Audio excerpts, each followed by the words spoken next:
आओ तो हम परमेश्वर के वचन की ओर चले और बाइबल से यिर्मयाह भविष्यवक्ता का पुस्तक उसका पहला अध्याय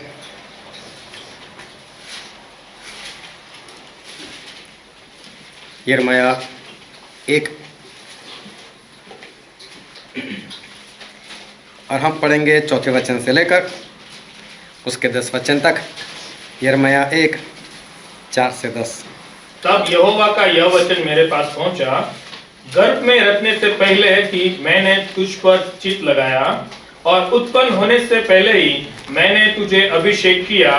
मैंने तुझे जातियों का भविष्यवक्ता ठहराया। तब मैंने कहा, हाय प्रभु यहोवा, देख मैं तो बोलना ही नहीं जानता, क्योंकि मैं लड़का ही हूं। परंतु यहोवा ने मुझसे कहा, मत कह कि मैं लड़का हूं, क्योंकि जिस किसी के पास में तुझे भेजूं वहां तू जाएगा, और जो कुछ मैं तुझे आज्ञा दूं वही तू कहेगा। तू उनके मुख को देखकर मत डर, क्योंकि तुझे छुड़ाने के लिए मैं तेरे साथ हूं, यहोवा की यह वाणी है। तब यहोवा ने हाथ बढ़ाकर मेरे मुंह को छुआ और यहोवा ने मुझसे कहा, देख मैंने अपने वचन तेरे मुंह में डाल दिए हैं। सुन, मैंने आज के दिन तुझे जातियों और राज्यों पर अधिकारी ठहराया है, उन्हें गिराने और ढा देने के लिए, नाश करने और काट डालने के लिए, या उन्हें बनाने और रोपने के लिए। हालेलुया। परमेश्वर पिता का वचन हमारे लिए बहुत ही आशीषित है और परमेश्वर पिता का वचन सच्चा है। और बाइबल में लिखा है, यदि तू सच्चाई को जानेगा तो सच्चाई तुझे आज़ाद करेगी। आज एक बार फिर बहुत ध्यान से परमेश्वर के वचन को सुनना, ताकि परमेश्वर जो हमसे बातचीत करने के लिए जा रहे वो हम समझ सके, उसे ग्रहण कर सके और उसके अनुसार चलकर हम स्वर्गराज के वारिस बन सके। क्योंकि परमेश्वर जिंदा है और उनके वचन भी जीवित है, और परमेश्वर आज भी उनके वचन से हमसे बातचीत करते आए, आज भी करने वाले। जब प्रभु यीशु परमेश्वर होने के बावजूद जब उन्होंने इस धरती पर आना चाहा था और वो आए भी, उसके पीछे उनकी एक खास योजना थी। सभी लोग जिंदा होने के लिए आते, जीवन जीने के लिए आते, लेकिन प्रभु यीशु आए थे, उसका कारण कुछ और था। और जब प्रभु यीशु इस धरती पर आए थे तो वो 100% 100% वो सिर्फ और सिर्फ इंसान बनकर आए थे, वो परमेश्वर बनकर नहीं आए थे। क्योंकि बाइबल में लिखा है कि परमेश्वर को देखकर कोई जिंदा नहीं रह सकता, और इसलिए प्रभु यीशु वो सिर्फ इंसान बनकर आए थे। उनमें परमेश्वर वाली कोई भी बात उस वक्त नहीं थी जब वो धरती पर थे। उनके अंदर परमेश्वर वाली कोई बात नहीं थी, और उनके आने का कारण ये था कि शैतान जो था उसने सब कुछ छीन लिया था इंसान के पास से। कि परमेश्वर ने इंसान को आशीष दी थी, इस धरती को भर दे, इस धरती को वश कर, लेकिन शैतान ने सब कुछ इंसान के पास से छीन लिया था, और शैतान खुद इस धरती का राजा बन चुका था। और इसलिए प्रभु यीशु आए थे कि मैं वापस उसके पास से सब कुछ ले लूं, और प्रभु यीशु इस धरती के ऊपर वो राजा बनने के लिए आए थे कि एक बार फिर वो अपना राज स्थापित करे। और इसलिए चेले भी पूछते थे कि प्रभु यीशु, क्या आप अपना राज अभी स्थापित करने वाले हो? तो प्रभु यीशु इस धरती पर वो शून्य बनकर आए थे, इंसान बनकर आए थे। और बाइबल में एक वचन पढ़ते हैं, फिलिपिया उसका 2 अध्याय और 5 वचन से कोई पढ़ो तो। जैसा मसीह यीशु का स्वभाव था वैसा ही तुम्हारा भी स्वभाव हो, पढ़ो पढ़ो। जिसने परमेश्वर के स्वरूप में होकर जिन्होंने परमेश्वर के स्वरूप में होकर, मतलब जो परमेश्वर के स्वरूप में थे, जो खुद परमेश्वर थे, हाँ, परमेश्वर के स्वरूप में होकर भी परमेश्वर के तुल्य होने को अपने वश में रहने की वस्तु न समझा। हाँ, जो परमेश्वर का उनका शरीर था, जो परमेश्वर का सामर्थ्य था, वो सब अपने पास नहीं रखा, और वरन अपने आप को ऐसा शून्य कर दिया, लेकिन अपने आप को क्या कर दिया? शून्य कर दिया, शून्य कर दिया, और दास का स्वरूप धारण किया, और मनुष्य की समानता में हो गया। अपने आप को शून्य किया और मनुष्य की समानता में हो गए। शून्य का मतलब होता है जीरो। जीरो में कितना होता है? जीरो में कुछ भी नहीं। हाँ, जीरो में कुछ भी नहीं। चाहे 1 जीरो हो, चाहे 10 जीरो लगा दो, चाहे लाख जीरो लगा दो, जीरो कितने भी हो उसकी वैल्यू कुछ भी नहीं है।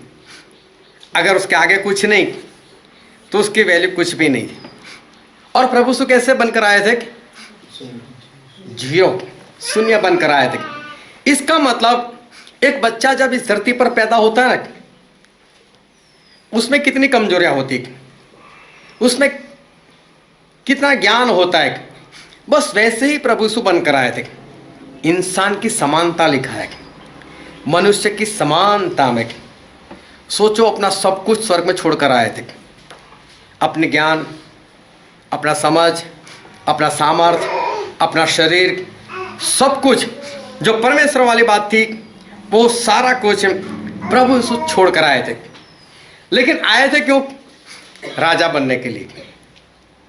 प्रभु यीशु आए थे राजा बनने के लिए, क्योंकि एक बार उनको पूछा गया, हम पढ़ते यूहन्ना उसका 18 अध्याय पढ़ो तो, यूहन्ना 18 और उसका 37।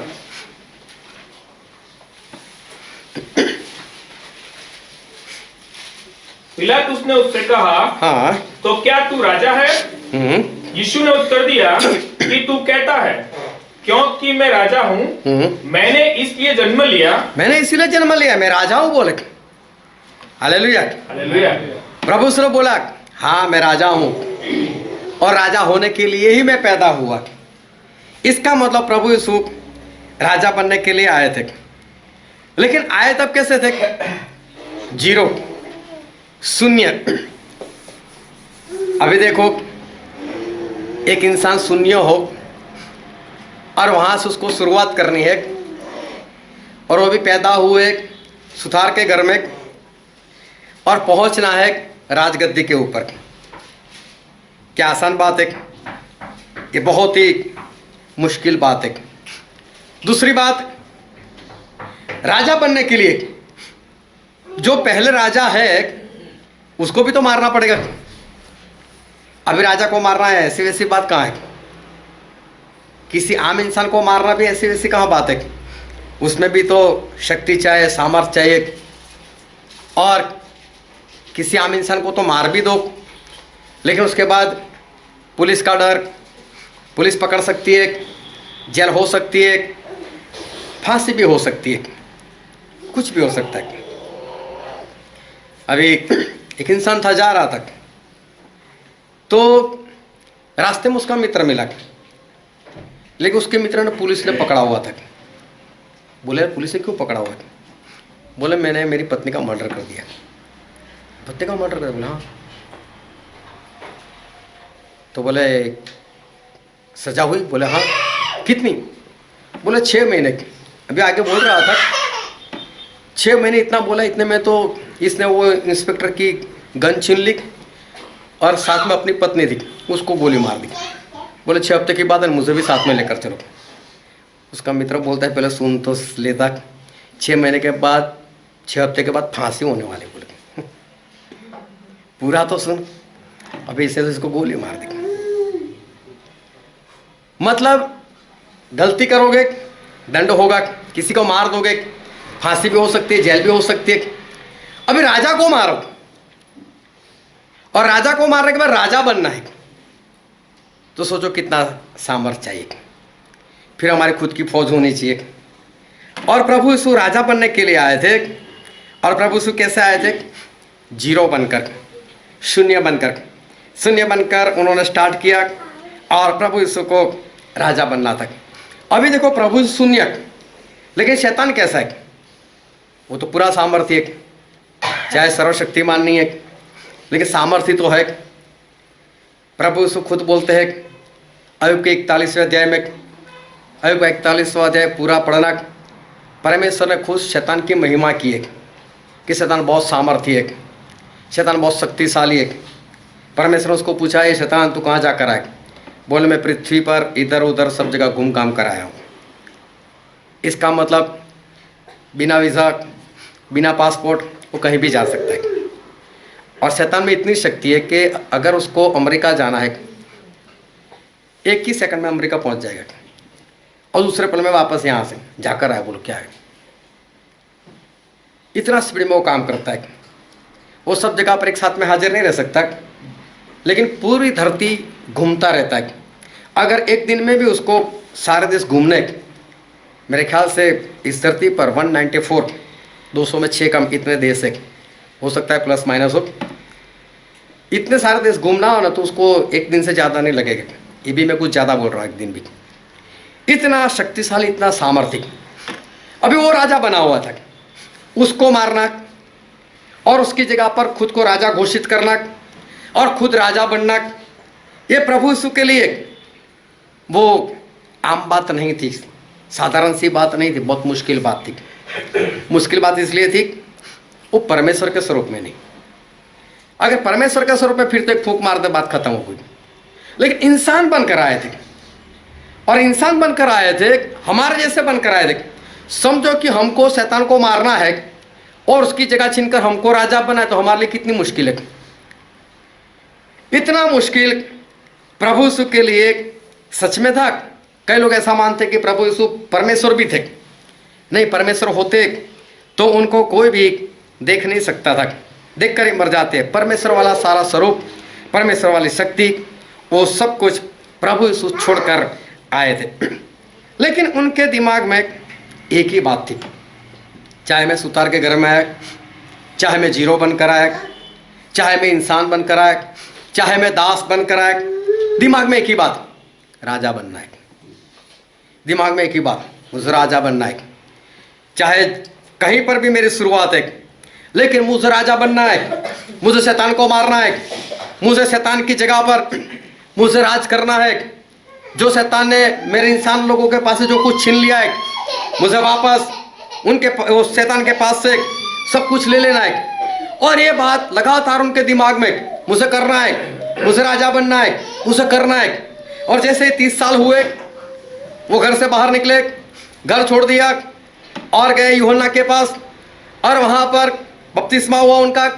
वहाँ से चले गए जंगल में, और जंगल में जाकर उन्होंने 40 दिन 40 रात लगातार उन्होंने उपवास किए। लगातार उपवास करते रहे। ऐसा नहीं कि हर रोज़ शाम को खा लेते थे, आज खाया, उसके बाद 40 दिन छोड़कर 41वें दिन उन्होंने खाया होगा, लेकिन 40 दिन तक उन्होंने कुछ भी नहीं खाया। और ये 40 दिन वो लगातार पिता से, परमेश्वर से वो सामर्थ, पवित्र आत्मा, उनके वरदान, ये सब कुछ मांगते रहे। बस मुझे चाहिए, मुझे चाहिए, मुझे शैतान से लड़ना है, मुझे उसको मारना है, मुझे राजा बनना है, कुछ भी हो मुझे राजा बनना है। जीरो से शुरुआत, लेकिन आगे बढ़े, और आगे बढ़ते हुए पूरे उपवास करते हुए शैतान के ऊपर पूरा अधिकार प्राप्त किया।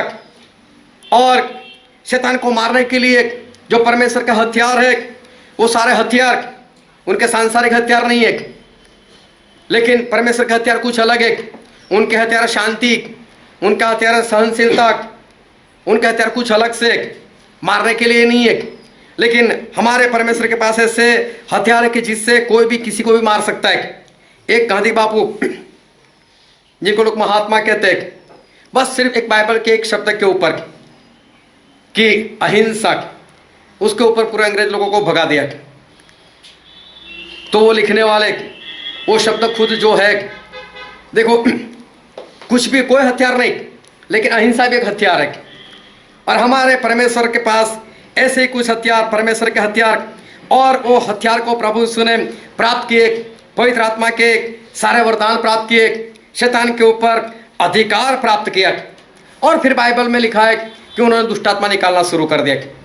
जहाँ कहीं भी शैतान का आत्मा किसी को चिमड़ा हुआ होता था, प्रभु यीशु वहाँ पहुँच जाते थे और उसको एक ही आज्ञा देते, चल भाग यहाँ से, और उसको भागना पड़ता था। और लोग बहुत चक्के से रह जाते थे, अरे यार इसके पास इतनी शक्ति कहाँ से, लगता है शैतान की सहायता से काम करता है, लगता है बाल झबुल की मदद से, मतलब शैतान की सहायता से काम करता है। लोगों ने ऐसी बातें भी की। और मत्ती में ऐसा लिखा, उसका 12वां अध्याय और उसका 26 वचन, और यदि शैतान ही शैतान को निकाले तो वह अपना ही विरोधी हो गया है। प्रभु ऐसा बोलते हैं कि अगर शैतान ही शैतान को निकाले तो फिर वो तो खुद का विरोधी हो गया। प्रभु से कहना चाहते थे कि शैतान जो है वो शैतान को नहीं निकालता, मैं उसके विरोध में पड़ा हूं, मैं उसका दुश्मन बना हूं, मेरे पास वो शक्ति है, मेरे पास वो सामर्थ्य है, और मैं उसको भगाता हूं। मैं उसकी सहायता से नहीं, वो खुद के विरोध में कैसे आएगा? मैंने वो शक्ति हासिल की है, मैं शून्य बनकर आया था, मैं सुतार के घर में आया था, लेकिन मैंने वो वरदान प्राप्त किए, मैंने पवित्र आत्मा प्राप्त किया, मेरा सामर्थ्य प्राप्त किया, मेरा अधिकार प्राप्त किया, और आज उस शैतान के विरोध में मैं काम करता हूं। हाँ देखो, बहुत लोग, मसीह लोग भी डरते, 4 रास्ते आते हैं, ये चलो मत बोलना, वो पीछे आ जाएगा। सही में तो ऐसा होना चाहिए, अगर चौराहे पर कोई बैठा भी और हम लोग वहाँ से भागो यार वो आ रहा है, मसीह बंदा आ रहा है, उसको डर लगना चाहिए, वो भाग जाना चाहिए। लेकिन होता कुछ और है। आई प्रभु से बोलते हैं कि शैतान शैतान के विरोध में नहीं है, मैं उसके विरोध में पड़ा हूँ, मैं बोलता हूँ उसको, मैं उसको आज्ञा देता हूँ और वो भागता है। और फिर पहले यूहन्ना में लिखा है, पहला यूहन्ना उसका 3रा अध्याय उसका 8 वचन, जो कोई पाप करता है वह शैतान की ओर से है। जो पाप करता है वो शैतान की ओर से है, क्योंकि शैतान आरंभ से ही पाप करता आया है। परमेश्वर का पुत्र इसलिए प्रकट हुआ, परमेश्वर का पुत्र मतलब प्रभु यीशु इसलिए प्रकट हुए कि शैतान के कामों को नाश करे, कि शैतान के कामों को नाश करे। देखो, इसलिए वो आए थे कि मुझे शैतान को मारना है, उसके कामों का मुझे नाश करना है। इसलिए प्रभु यीशु आए थे, ऊपर से तैयारी कर नहीं आए थे, नीचे आकर तैयारी की। हमारे जैसे बने, इंसान बने, शून्य बने, जीरो बने, अपने आप को खाली किया, दास बने, और यहीं पर सब कुछ हासिल किया, और उस शैतान का नाश वो करते रहे। फिर प्रेरितों के काम में लिखा है, प्रेरितों के काम उसका 10वां अध्याय उसका 38 कि परमेश्वर ने किस रीति से यीशु नाज़री को पवित्र आत्मा और सामर्थ से अभिषेक किया, वह भलाई करता, प्रभु यीशु भलाई करते, और सबको जो शैतान के सताए हुए थे अच्छा करता फिरा। अच्छा करते फिरे, शैतान के काम का नाश करते फिरे प्रभु यीशु। जहाँ कहीं जाते थे शैतान के कामों का नाश करते थे। देखो, क्या ये आसान था? क्या ये आसानी से क्या हो सकता था? यह आसानी से नहीं हो सकता था। प्रभु यीशु जीरो बनकर आए थे, इसलिए अगर परमेश्वर है तो फिर उनके लिए सब कुछ मुमकिन है। फिर तो सिर्फ फूंक मारने बात खत्म। लेकिन हमारे जैसे बनकर आए थे, एक सुतार के घर में आए थे, और हमारे जैसे अपने आप को खाली कर आए थे। इसलिए ये काम उनके लिए सही में मुश्किल था, नामुमकिन जैसा था। लेकिन प्रभु यीशु ने ये सारे काम जो है वो करके दिखाए। ये काम उनके लिए आसान नहीं था, लेकिन प्रभु यीशु ने ये काम कर बताया। दाऊद बहुत छोटे थे, उनकी आयु नहीं लिखी कितने छोटे थे, लेकिन जब छोटे थे तब शमूएल ने परमेश्वर के कहने से उसका अभिषेक कर दिया और बोला, दाऊद अब तू राजा। बहुत छोटे थे, और दाऊद को बोल दिया कि दाऊद अब से तू राजा है। और दाऊद के दिमाग में एक बात बैठ गई, मैं राजा हूँ, परमेश्वर ने मेरा अभिषेक किया। उनके हाथ में क्या था मालूम? भेड़ को चराने वाली लाठी। छोटे थे, लेकिन उनके दिमाग में ये बात बैठ गई, मैं तो राजा हूँ। चाहे भेड़ बकरी चराते थे, मैं तो राजा, और ऐसे बिंदास से घूमते थे। और जंगल का राजा सिंह आ गया, डरते नहीं थे। मैं राजा हूं, इससे क्या डरने का, डरते नहीं थे। भालू आ गया, डरते नहीं थे। उनके दिमाग में ये बात बैठ गई थी, मैं राजा, परमेश्वर ने बोला तू राजा, परमेश्वर ने मेरा अभिषेक किया। और दाऊद के दिल में यही बात थी कि बस मैं राजा, इसलिए उनका व्यवहार देखना मवाली जैसा नहीं था। उनका व्यवहार, उनकी हरकतें एक राजा के समान थी, और राजा के समान ही वो बने रहे। लेकिन शाऊल को देखना, शाऊल तो खुद राजा थे ना, उनका भी अभिषेक हुआ था ना, लेकिन उनकी हरकतें मवाली जैसी थी। एक इंसान को मारने के लिए पूरी आर्मी पीछे लगा दी। अभी सोचो, एक राजा किसी देश के विरोध में न जाकर अपने ही देश में एक नागरिक के पीछे मारने के लिए पूरी सेना भेज दे। सोचो, अभी नरेंद्र मोदी है हमारे राजा, अगर पूरी आर्मी भेज दे, बोले जाओ जाके स्टैनली को उड़ा दो, तो लोग भी सोच में पड़े, ये इतना बड़ा है, इसके लिए पूरी आर्मी भेजी। ये इंसान इतना कमजोर है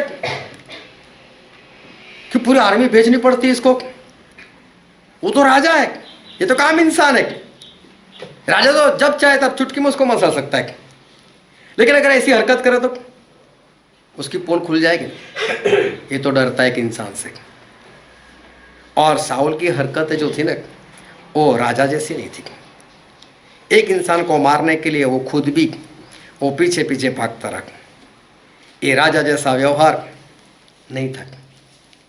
सही में हमारे जीवन में एक सोच होनी चाहिए। दाऊद के अंदर वो सोच पड़ी, मैं राजा हूँ, परमेश्वर ने बोला है मैं राजा हूँ, मैं राजा हूँ। प्रभु उसके दिल दिमाग में यही बात, मैं राजा हूँ, मैं राजा बनने के लिए आया हूँ, मुझे इसको मारना है। सोच जो है वो एक बड़ी होनी चाहिए। एक इंसान था मछुआरा, और मछली पकड़ रहा था नदी में। पास में एक दूसरा भी मछुआरा था, वो भी अपनी किश्ती में वो भी मछली पकड़ रहा था। अभी होता था ऐसा कि जो पहला मछुआरा था वो जब गल डालता था, बड़ी मछली आती थी, वो बड़ी दिखता था, वो निकाल कर वापस उसको छोड़ देता था। अगर छोटी मछली आए तो रखता था, बड़ी आए तो छोड़ देता था, और ज़्यादा बड़ी आती थी।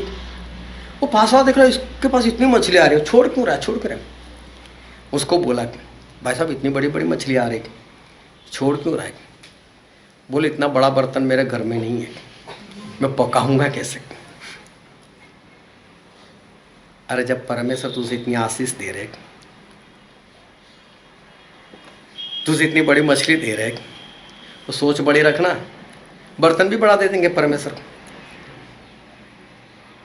लेकिन कई बार इंसान जो होता है ना, उसकी सोच ही ऐसी होती है। परमेश्वर बहुत कुछ देना चाहते, उसको मिलता भी बहुत है, इसके हालात बदल सकते।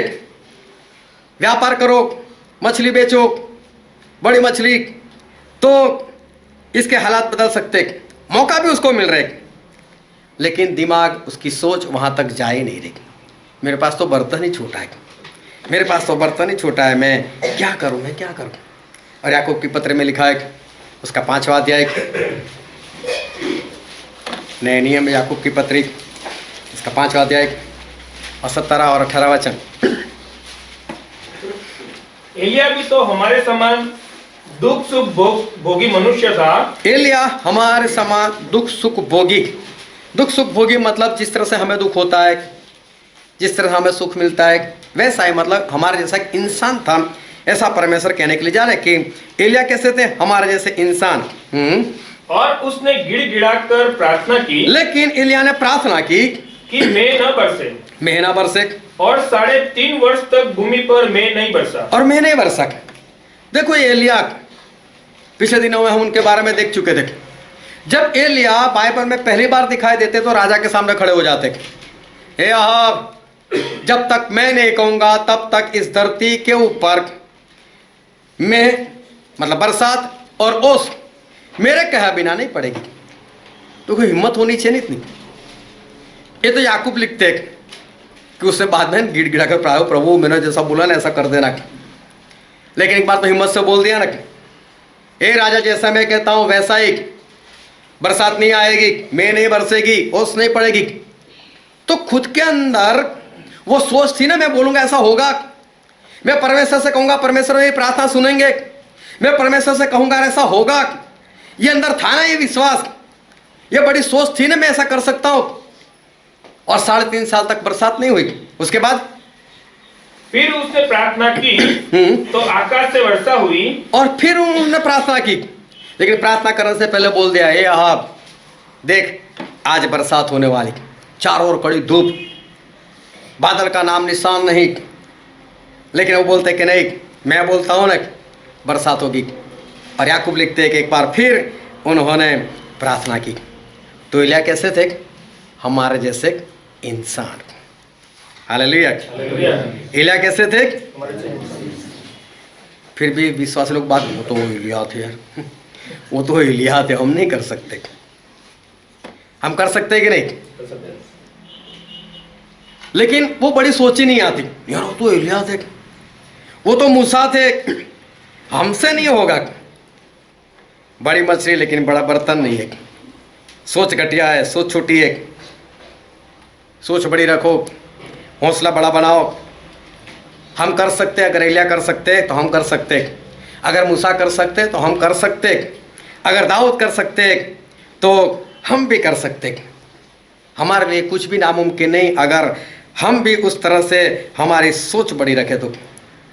एक बार एक जौहरी था और जौहरी मर गया, इसकी दुकान बंद हो गई और घर वाले को खाने पीने के लिए समस्या आ गई। उनके पास एक हीरो का हार था और माँ ने अपने बेटे को दिया, बेटा जवान हुआ तक, बोले हमारे पास पैसे तो बचे नहीं, बोले ये हार ले, और बोले तेरे जो चाचा है ना उनकी दुकान है, बोले उनके पास ले जाके उनको दे दे, उनको बोल कि ये जो भी कीमत है, जो भी पैसा दे दो हमको, हम उससे कुछ गुजारा कर लेंगे।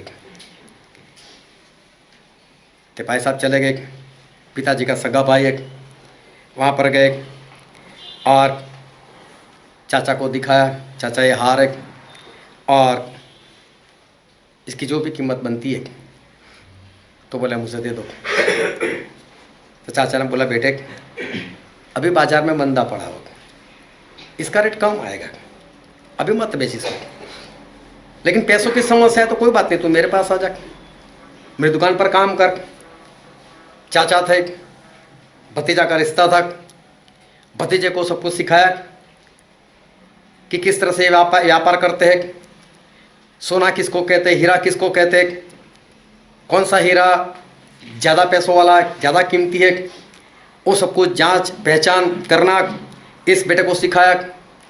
बेटा काफ़ी वक्त तक काम करता रहा और उसका काम भी इतना अच्छा था कि चारों ओर उसका नाम फैलने लगा। कई लोग दूर से उसके पास आते थे कीमत करवाने के लिए, देखो ये हीरा इसकी कीमत कितनी हो सकती है, इतना ये होशियार हो गया। उसके बाद उसके चाचा ने बोला बेटे अभी जो हार है ना वो लेकर आ, बोले अभी बाजार में अभी तो पैसा मिलेगा ज़्यादा, बोले लेकर आ।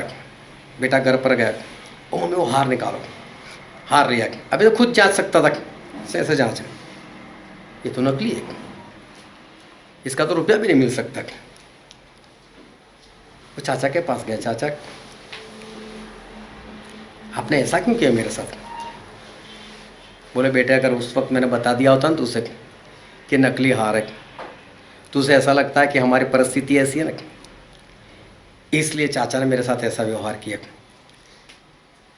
और हो सकता है हमारा रिश्ता ना रहता, लेकिन मैंने तुझे वही बात सिखाई और आज तो खुद जानता है। लेकिन देख आज तुझे पैसों की कमी भी नहीं है, आज तेरा नाम कितना है, आज लोग तुझे जौहरी जानते हैं, दूर दूर से लोग तेरे पास आते था, आज तेरा इतना नाम है, आज तो अच्छी कमाई कर लेता है। भतीजा बहुत खुश हो गया कि मेरे चाचा ने मेरे साथ कितना अच्छा व्यवहार किया। हमारे परमेश्वर यही चाहते, पिछले दिनों में 26 जनवरी हमने एक बाइबल स्टडी की, तो परमेश्वर ने क्या बोला, तूने पहला सा प्रेम छोड़ दिया।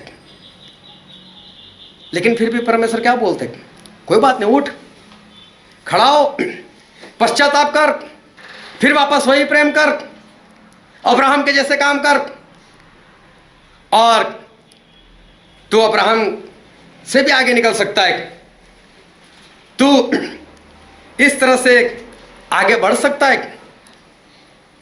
तू अपने आप को उठा। 7 पत्री और 7 जगह पर यही बात हमको देखने को मिलती है।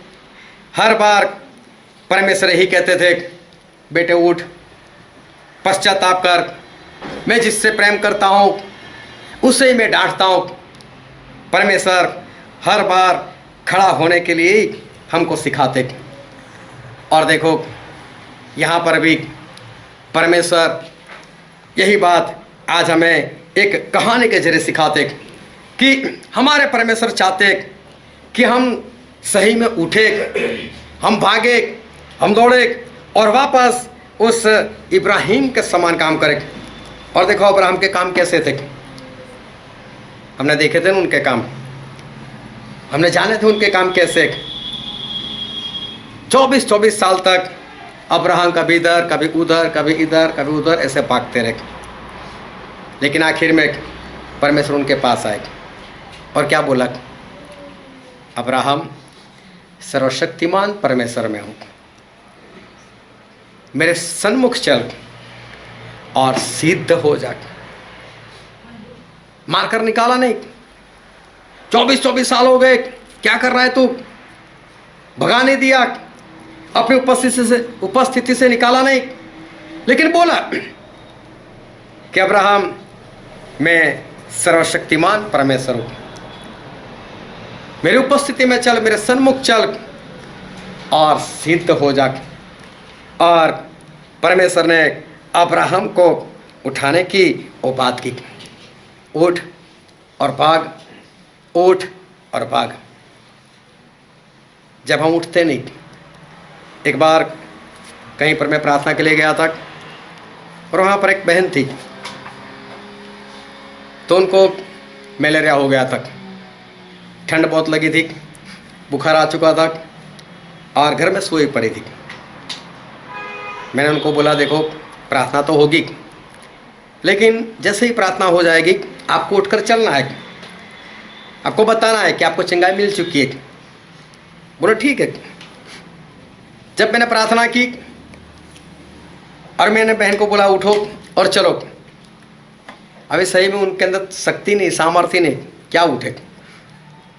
उसे बोलते हैं चलो भाई बहुत अच्छा लग रहा है, अभी तो अभी बहुत अच्छा लग रहा है, मतलब ये पीछा छोड़े यहाँ से जाएगी, मैं सो जाओ।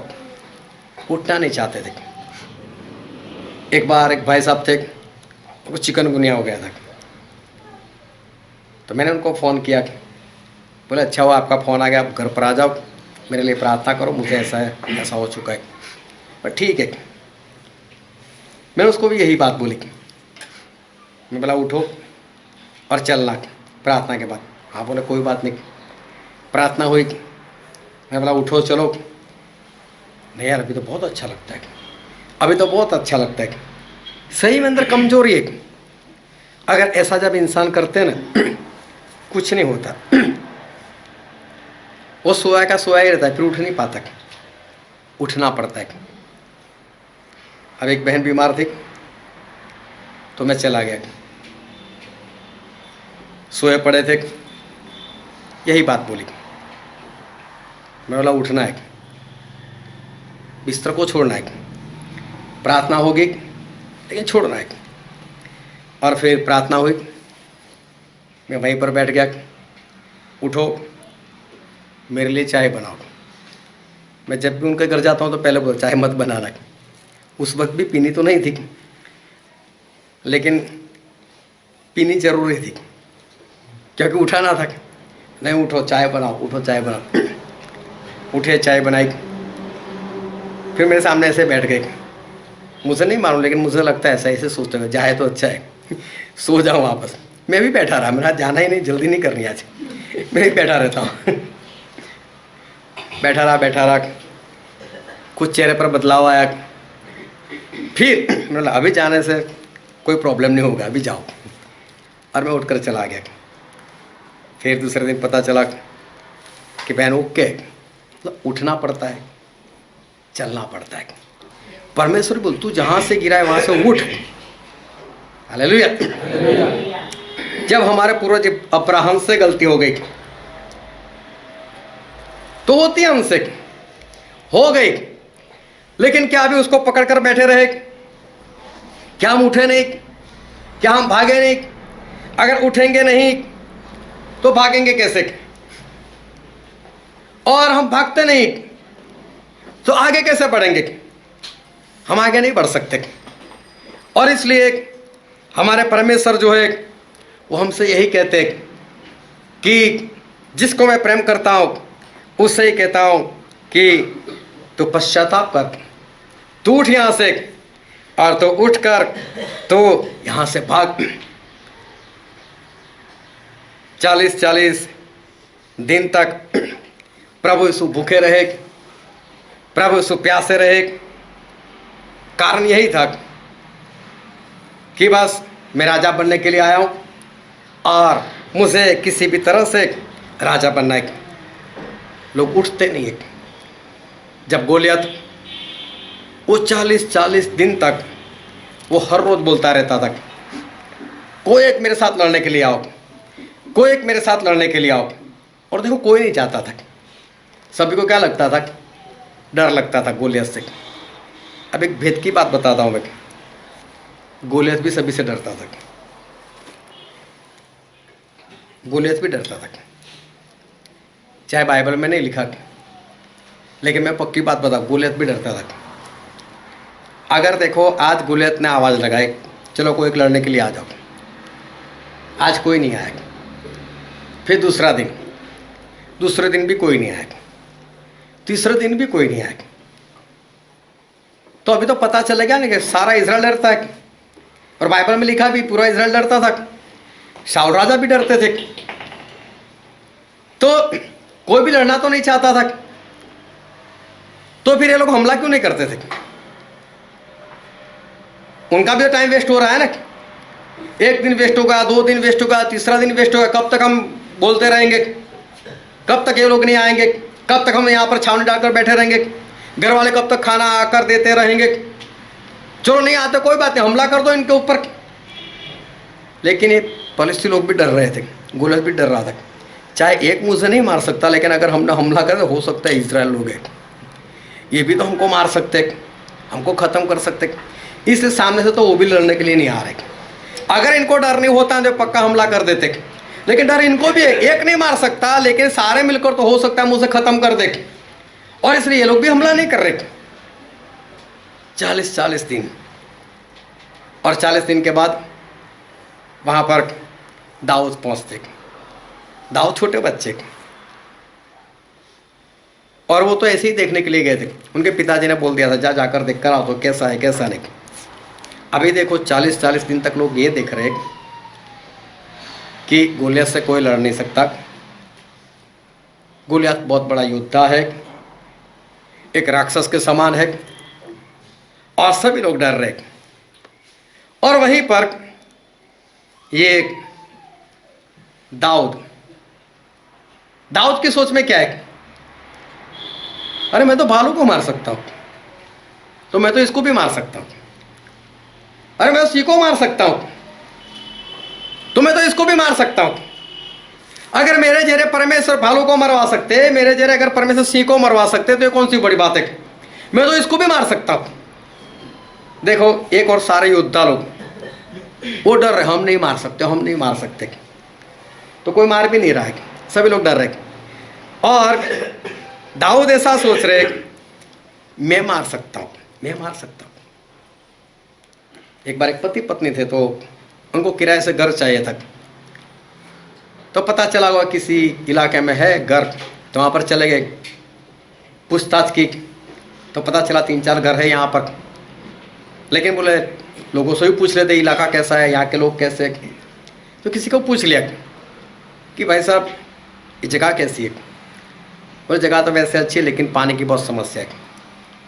हफ्ते में मुश्किल से 2 बार पानी आता है। पानी आता है वो भी आधी रात में ही आता है, वो दिन में तो आता नहीं, आधी रात में आता है। मुश्किल से हम 4-5 बाल्टी भरते और पानी चला भी जाता है। अभी साथ में पत्नी भी थी, उसको तो पानी ज़्यादा इस्तेमाल करना होता है, कपड़े धोने होते हैं, बर्तन मांजने होते हैं, खाना बनाना होता है। उसको टेंशन आ गया, बोले फिर पीने का पानी, बोले बहुत समस्या है। बोले यहाँ पर हमारे ऐसे 500 घर है, ये सभी को ये समस्या है। ये भाई साहब बोलते हैं अपनी पत्नी को, बोले कल हम यहीं पर आएंगे, पैसा लेकर आएंगे, किराए से घर ले लेंगे, हम यहीं पर रहेंगे। पत्नी बोलती इतना सुनने के बाद यहाँ पर? बोले हाँ। बोले वो क्यों? बोले मैं कब से सोचता था क्या व्यापार करूँ, क्या व्यापार करूँ। यहाँ पता चला पानी का व्यापार यहाँ चलेगा, पानी का व्यापार करता हूँ यहाँ पर। देखो हमारा व्यापार भी चलेगा और हमारी कमाई भी ज़्यादा होगी और हम अच्छे से रह पाएंगे। पत्नी खुश हो गई, भाई क्या बात है, मेरे पति का दिमाग क्या चल रहा है। देखो वहाँ पर कोई है, उसको ये बात समस्या लग रही है, और वहीं पर एक इंसान है जिसको यहाँ पर कमाई दिख रही है। समस्या है कि ये पानी की, लेकिन वो समस्या किसी को समस्या नजर आ रही है और किसी को उसमें व्यापार नजर आ रहा है। सिर्फ सोचिए लगे ना, ये बात उस इंसान को आज तक नहीं समझ में आई कि ये काम मैं कर लेता हूं, मैं कमाई कर लेता हूं। अगर ऐसा होता तो ये भाई साहब के लिए कोई जगह नहीं थी। सारा इस्राएल यही सोच रहा है कि गोलियत को नहीं मार सकते, गोलियत को नहीं मार सकते, लेकिन वहां पर दाऊद की सोच कुछ अलग से, मेरे परमेश्वर मेरा इस्तेमाल कर सकते हैं और बालों को मार सकते हैं, सिंह को मार सकते हैं, तो इसको क्यों नहीं, वो मार सकते हैं इनको। समस्या ही एक, 2 लोगों का देखने का जो तरीका है, बस वो तरीका ही अलग है। तो किसी को समस्या दिखाई देती है और किसी को व्यापार दिखाई देता है। किसी को डर लग जाता है तो किसी को हौसला मिल जाता है। इतनी सारी दुनिया, उसमें भारत देश के हम रहने वाले, अच्छा है हमारा भारत देश बस्ती में दूसरे नंबर पर है। पहले नंबर पर चाइना और दूसरे नंबर पर हम लोग हैं। कई देश ऐसे, इजराइल भी ऐसा देश है जहाँ पर बस्ती कम है।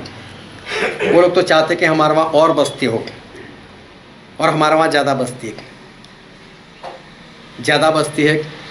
और ज़्यादातर जो लोग हैं वो परमेश्वर से दूर है।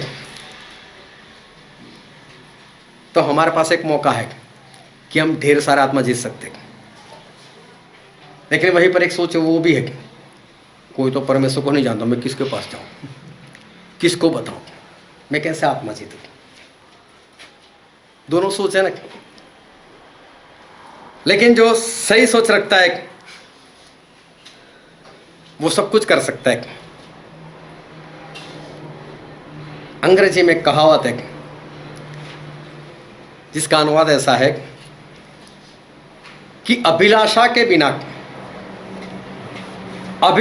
बिना सफलता, या तो फिर अभिलाषा के बिना ज्ञानी होना, ज्ञान को प्राप्त करना, वो बोले एक पंछी पंख के बिना जो है उसके समान है। अगर पंछी है लेकिन पंख ना हो तो उड़ेगा वो। अगर हमारे जीवन में कोई अभिलाषा ही नहीं, कोई इच्छा ही नहीं कि हमको यहाँ पर पहुँचना है, मुझे ये करना है, तो क्या करोगे आप? जब अंदर कोई इच्छा ही नहीं, कोई भूख ही नहीं, कोई प्यास ही नहीं, कोई तलब ही नहीं, मुझे ये करना है, तो करोगे क्या? फिर तो बैठे ही रहोगे। प्रभु सो हमारे शून्य बनकर आए थे, लेकिन उनके दिल की इच्छा ये थी कि मुझे राजा बनना है, मुझे राजा बनना है, मुझे राजा बनना है। और इसलिए उनके दिल में, दिमाग में जो बात थी वो कर रहे। शून्य में से बहुत कुछ प्रभु ने प्राप्त किया। पूरी इज़राइल प्रजा एक हार को देख रहे, पूरी इज़राइल प्रजा अपनी नाकामी को देख रहे, पूरी इज़राइल प्रजा एक राक्षस को देख रही है। तब दाऊद वहाँ पर कुछ और देख रहे, दाऊद अपनी सफलता देख रहे, दाऊद अपने परमेश्वर की महिमा देख रहे, दाऊद की सोच कुछ अलग, और वही सोच के कारण दाऊद आगे बढ़े और दाऊद बिंदास से उस गोलियत को एक ही बार में वो मार सकते और विजय वो प्राप्त कर सकते। कई बार तो कई लोगों का हौसला बहुत बुलंद हो जाता है और सीना तान कर वो खड़े हो जाते हैं, मैं अभी ये कर दूंगा, मैं अभी वो कर दूंगा, लेकिन बाद में वापस बैठ जाते। कारण क्या है मालूम है? ये घर तो बहुत छोटा है लेकिन आपको पहली मंजिल पर जाना हो ना, जब सीढ़ियाँ चढ़ो ना, डायरेक्ट ऊपर देखना और ऊपर देखकर सीढ़ियाँ चढ़ना, कभी भी आप नहीं चढ़ पाओगे, गिर जाओगे। पहाड़ को देखो, उसकी ऊंचाई को देखो और ऐसे ऊंचाई देखकर चढ़ने का प्रयत्न करो तो क्या होगा? गिरना संभव है, संभव नहीं होगा, गिरोगे और ऊपर कभी भी नहीं चढ़ पाओगे। आप सिर्फ वो देखो ना, कभी भी देखना, आप कभी मार्क करना, आप यहाँ से निकलने के बाद जब भी आप सीढ़ियाँ चढ़ते हो ना, तो आपकी निगाह सिर्फ उसी सीढ़ी पर होती है जहाँ पर आपका पैर जाने वाला होता है। आप ऐसे सीढ़ी चढ़ते हो, ऊपर वाली सीढ़ी देखोगे तो गिरोगे। आपके सामने जो सीढ़ी, बस उसको तो चढ़ जाओ, एक ही सीढ़ी है ना, बस चढ़ जाओ उसको। एक इंसान ने जो व्यापारी था, वो पैराशूट बेच रहा था, किसी इंसान ने खरीद लिया। बोले लेकिन इसकी गारंटी क्या है? अरे बोला फुल गारंटी है, अगर 100 मंजिल इमारत है ना, उसके ऊपर से गिर जाओ, बोले 99 मंजिल तक आपको कुछ नहीं होने वाला।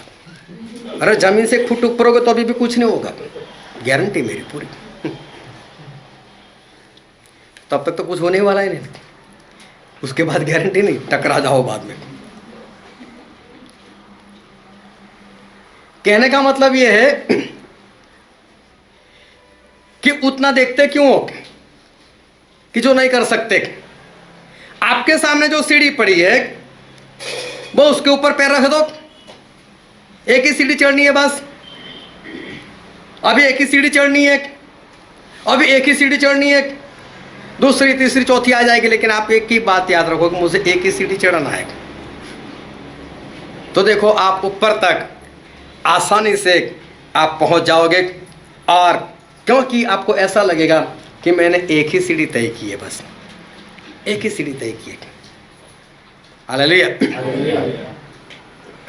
लेकिन जब हमारी निगाह ऊपर चली जाती है ना, तब ऐसा होता है हमें कि जो सीना तान कर खड़े हो जाते हैं ना, फिर मंजिल को देख कर नहीं नहीं नहीं, वहाँ पर हम नहीं पहुँच सकते, वहाँ पर हम नहीं जा सकते, चलो मुझे वहाँ पर नहीं जाना।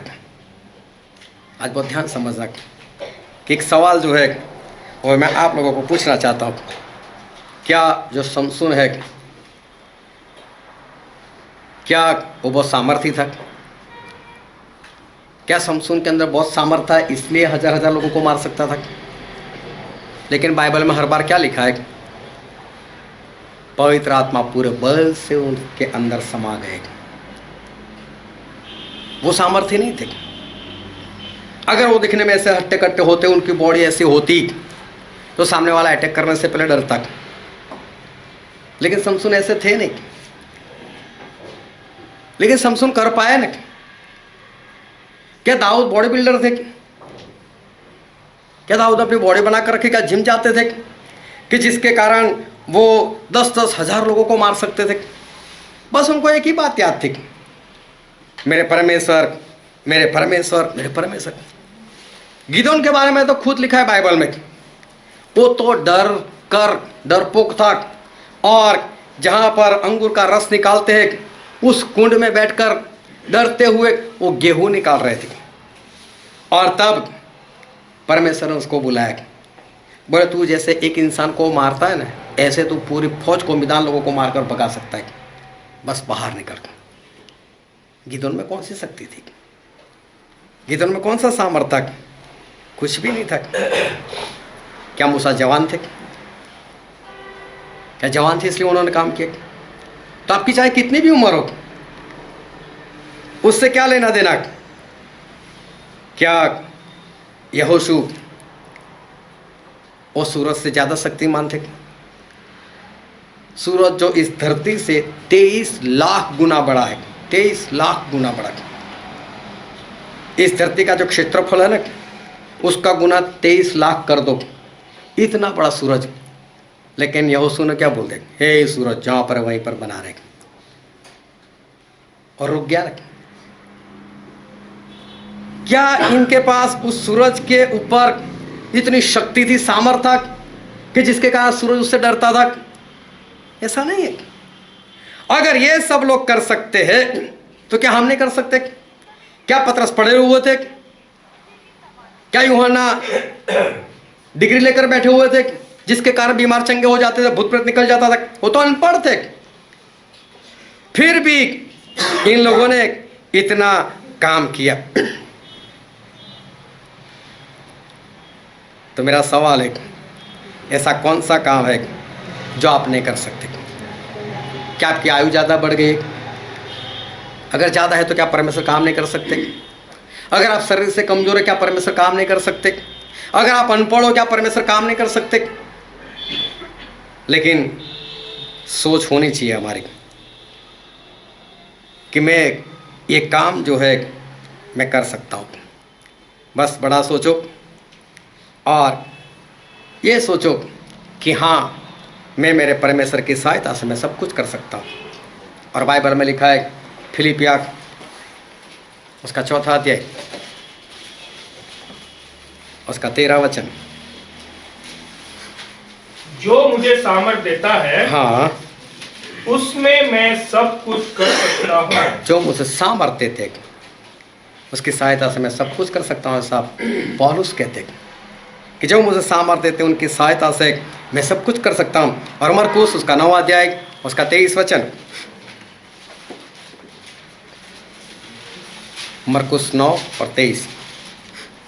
यीशु ने उससे कहा, यदि तू कर सकता है, यदि तू कर सके, यह क्या बता है, हाँ, कि विश्वास करने वाले के लिए सब कुछ हो सकता है। विश्वास करने वालों के लिए सब कुछ हो सकता है। आप जैसा विश्वास करो वैसा हो सकता है।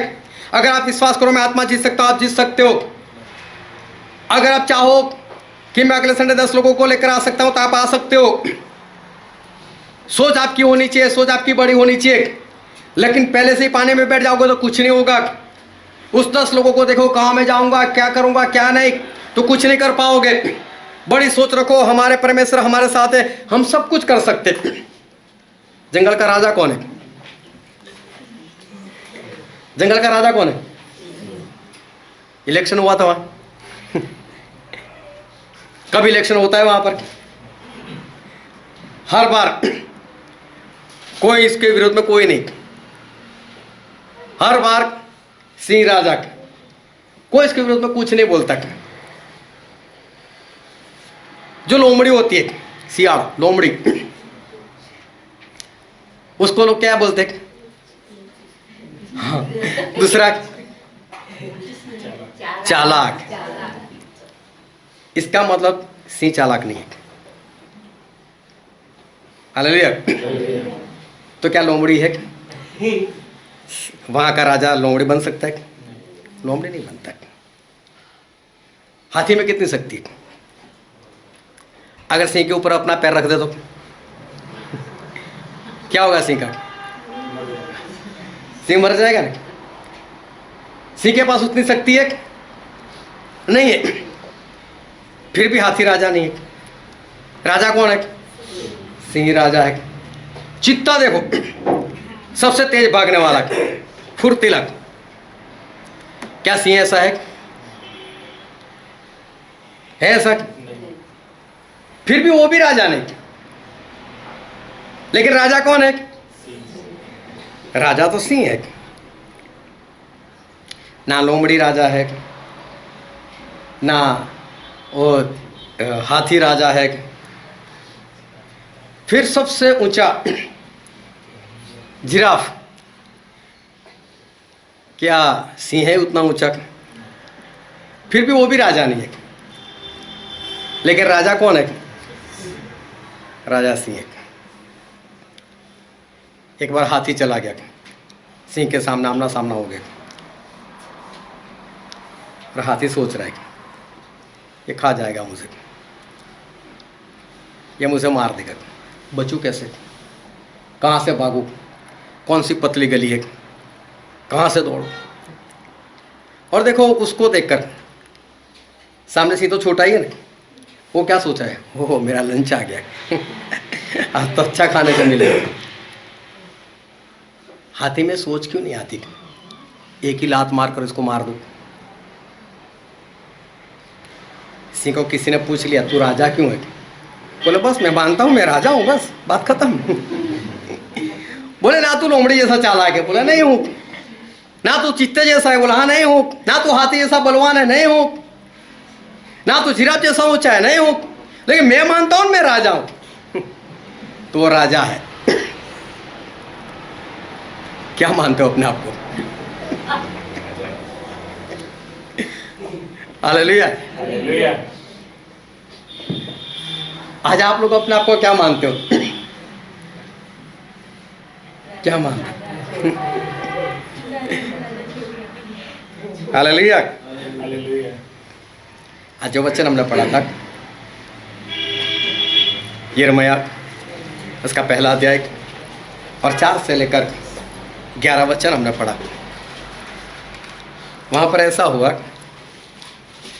कि परमेश्वर आए यिर्मयाह के पास और यिर्मयाह को बोला, हे यिर्मयाह, तू जब तेरी माँ के कोख में था तब से मैंने तुझे पवित्र किया, जब तू तेरी माँ के पेट में था तब से मैंने तुझे बुलाया, और मैंने तुझे इस इज़राइल प्रजा के ऊपर भविष्यवक्ता नियुक्त किया है।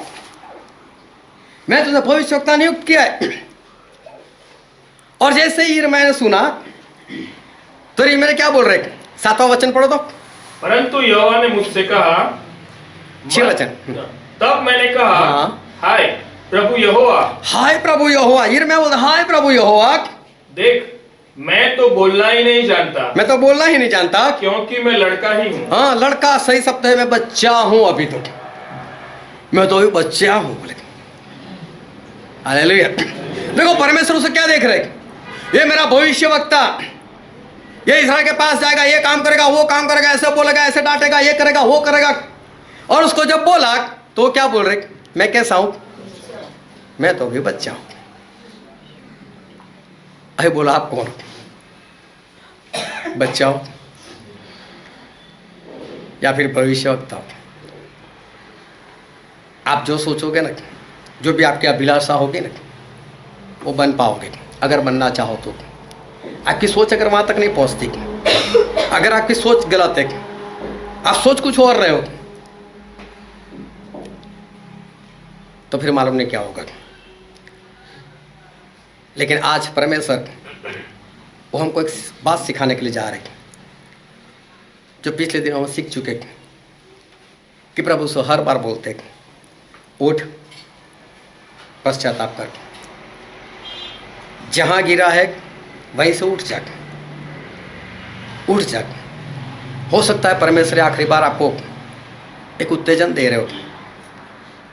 मुझे नहीं मालूम आने वाले दिनों में क्या होने वाला, किस तरह से कैसा होगा, कब ये ज़िंदगी समाप्त हो जाएगी, कैसे कैसे दिन आएगा, कब ये मीटिंग बंद हो जाएगी, मैं नहीं जानता। इन पिछले दिनों में मार्टिन भाई को एक विज़न हुआ और 2023 दिखाई दिया, बोले मसीह का विरोधी खड़ा हो जाएगा। उसके बाद उन्होंने एक बार फिर प्रार्थना की, और तब कौन सी तारीख आई थी? 2 जनवरी 2023। इसको चाहे आप सच मानो या झूठ मानो, लेकिन 2 जनवरी 2023 तक हम कुछ भी नहीं कह सकते। किसी के अंदर दुष्टात्मा आ गया। पॉल भाई गए थे वहाँ पर, और दुष्टात्मा अंदर से बोलने लगा, दिसंबर की बात है, बोले 2022 में देख लेना तुम्हारी हालत क्या होती है, और 2023 में तो हमारा सरदार खड़ा होने वाला है। एक और लड़की जिसके अंदर दुष्टात्मा रात में आती है और बात कर लेती उसके पति के साथ, और उसके मुंह से भी यही निकला 2023 में नाम बोल दिया, ओसामा बिन लादेन खड़ा हो जाएगा, ऐसा नाम बोला, वही आने वाला है। हालेलुया। कितना वक्त है हमारे पास, हम नहीं जानते, लेकिन परमेश्वर के आगे खाली हाथ जा भी नहीं सकते। वो भी राजा है, और एक राजा दूसरे राजा को मिलते तो कैसे मिलते, बेट लेकर जाते, है ना। वहाँ आपका सोना नहीं चाहिए, वहाँ आपका पैसा काम नहीं करेगा, वहाँ आपके कपड़े काम नहीं करेंगे, वहाँ तो एक ही भेंट है। परमेश्वर में इतना आत्मा लेकर आया, परमेश्वर में इतने लोगों को बचा कर लेकर आया, और परमेश्वर के सबसे मूल्यवान सबसे कीमती वही है किसने इतने लोगों को बचा लिया। कुछ हो जाए उससे पहले, हो सकता है आखिरी बार परमेश्वर आपको बोल रहे हैं कि उठो और काम करो, उठो और काम करो। यिर्मयाह कहते हैं कि मैं अभी बच्चा हूँ। फिर आगे पढ़ो तो क्या लिखा है, परंतु यहोवा ने मुझसे कहा, लेकिन परमेश्वर ने बोला, मत कह कि मैं लड़का हूँ। परमेश्वर बोलते हैं मत बोल मैं बच्चा हूँ। देखो परमेश्वर मना कर रहे हैं, मत बोले ऐसा कि मैं बच्चा हूँ, लेकिन क्योंकि जिस किसी के पास मैं तुझे भेजूं, लेकिन मैं जिसके पास तुझे भेज रहा हूँ वहां तू जाएगा, वहां तू जाएगा, और जो कुछ मैं तुझे आज्ञा दूं वही तू कहेगा। लेकिन मैं जो तुझे आज्ञा दूं वही तुझे वहां पर बोलना है। तू उनके मुख को देखकर मत डर, हाँ, क्योंकि तुझे छुड़ाने के लिए मैं तेरे साथ हूँ। मैं तेरे साथ हूँ, तुझे छुड़ाने के लिए। यहोवा की यह वाणी है। यहोवा की वाणी है। यिर्मयाह क्या समझता है, अपने आप को बच्चा समझता है। प्रभु मैं बच्चा हूँ, मैं कुछ नहीं कर सकता, लेकिन परमेश्वर क्या बोलते हैं, मैं बैठा हूँ ना, मैं तेरे साथ हूँ। आज प्रभु से एक बार फिर आपको हौसला दे रहे, एक उत्तेजन दे रहे, मैं तेरे साथ हूँ, उठ जा, ये मत बोल मैं बच्चा हूँ, मैं नहीं कर सकता, मेरे से नहीं होगा, लेकिन इस बार अगले संडे तक कुछ कर कर ही बता दो। या तो बच्चा बनकर मरने की तैयारी करो, या तो उठकर परमेश्वर बोलते मैं तेरे साथ हूँ, बस लोगों को बचाने का प्रयत्न करो। आओ हम हमारे आंखों को बंद करते और हमारे मस्तकों को प्रभु से आगे झुकाते हैं, जो राजाओं के राजा है, जो प्रभु के प्रभु है, जो हमारे बीच में उपस्थित है, जो कभी नहीं बदलते। सभी लोग अपनी आंखें बंद रखें।